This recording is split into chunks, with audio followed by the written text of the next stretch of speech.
વડોદરા શહેરની મધ્યમાં આવેલ ઐતિહાસિક સુરસાગર તળાવમાં ફરી એકવાર અસંખ્ય માછલીના મોત થતા તળાવની આસપાસ ભારે દુર્ગંધ ફેલાઈ હતી। વડોદરાની મધ્યમાં આવેલ સુરસાગર તળાવ ખાતે છાશવારે માછલીના મોત થવાની ઘટના સામે આવતી હોય છે, ત્યારે આજે ફરી એકવાર મોટી અસંખ્ય માછલીના મોત થતા સુરસાગર ફરતે ભારે દુર્ગંધ ફેલાઈ હતી, જેના કારણે સવાલો ઊભા થયા છે। તળાવમાં ઓક્સિજન સહિતના પંપ પણ નવા મૂકવામાં આવે છે, ત્યારે આ રીતના માછલીના મોત કઈ રીતે થાય છે તે પણ એક સવાલ છે। ત્યારે આ બાબતે સામાજિક કાર્યકરે પોતાનો રોષ પ્રગટ કર્યો હતો। વડોદરા શહેરનું ઐતિહાસિક આ સુરસાગર તળાવ છે।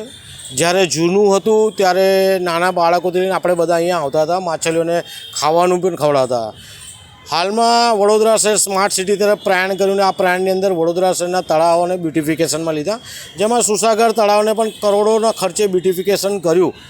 પરંતુ હાલત જોતાં એ થઈ ગઈ કે આ બ્યુટિફિકેશન કર્યા પછી આ સુરસાગરની અંદર જે જળચરો રહેતા હતા, કાચબો, માછલીઓ, એ ધીરે ધીરે મૃત પામ્યા। કાચબા તો અહીંથી ગાયબ થઈ ગયા અને હાલ વડોદરા શહેરના સુરસાગર તળાવમાં અસંખ્ય માછલીઓ જ્યારે મરી ગઈ છે અને અહીંયા વાતાવરણ પણ પ્રદૂષિત થઈ ગયું છે। આવતા જતાં પણ લોકોને દુર્ગંધનો સામનો કરવો પડે છે।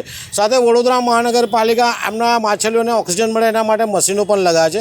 મારા ખ્યાલથી મશીનો પણ હમણાં હાલમાં બંધ છે।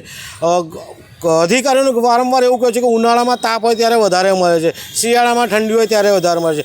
એટલે આ માછલીઓ મરવા પાછળના મુખ્ય કારણો અધિકારીઓને મળતા નથી, આનો કોઈ નિષ્ણાંત નથી।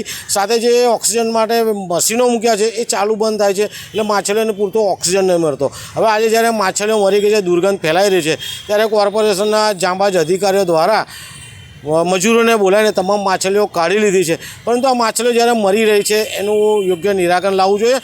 આ વિસ્તાર અત્યારે દુર્ગંધ જો નાકમાં શ્વાસ લેવાની તકલીફ પડી રહી છે, લોકોને પણ તકલીફ પડી રહી છે આપણા સિવાય।